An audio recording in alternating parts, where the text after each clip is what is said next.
Mark 2ஆம் அதிகாரம் வசனங்கள் 13 முதல் 22 வரை. அவர் மறுபடியும் புறப்பட்டு கடலருகே போனார். அப்பொழுது ஜனங்கள் எல்லாரும் அவரிடத்தில் வந்தார்கள். அவர்களுக்கு போதகம் பண்ணினார்.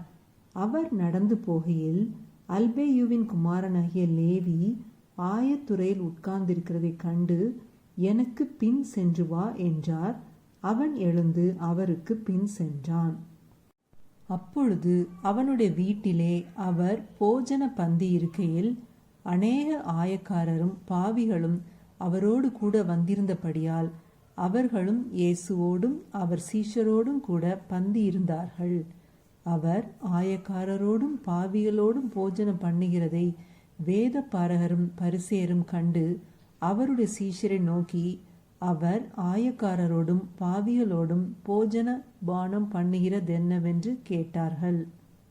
இயேசு அதை கேட்டு, பிணியாளிகளுக்கு வைத்தியன் வேண்டியதே அல்லாமல் சுகமுள்ளவர்களுக்கு வேண்டியதில்லை, நீதிமான்களை அல்ல பாவிகளையே மனம் திரும்புகிறதற்கு அழைக்க வந்தேன் என்றார்.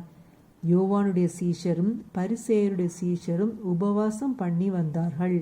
அவர்கள் அவரிடத்தில் வந்து, யோவானுடைய சீஷரும் பரிசேயருடைய சீஷரும் உபவாசிக்கிறார்களே, உம்முடைய சீஷர் உபவாசியாமல் இருக்கிறதென்னவென்று கேட்டார்கள்.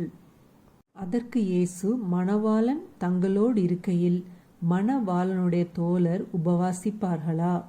மணவாளன் தங்களுடனே இருக்கும் வரைக்கும் உபவாசிக்க மாட்டார்களே.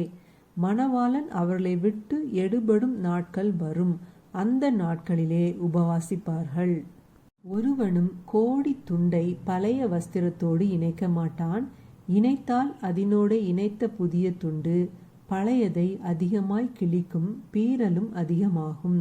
ஒருவனும் புது திராட்சரசத்தை பழந்துருத்திகளில் வார்த்து வைக்க மாட்டான். வார்த்து வைத்தால் புது ரசம் துருத்திகளை கிழித்து போடும், ரசமும் சிந்திப்போம், துருத்திகளும் கெட்டு போகும்.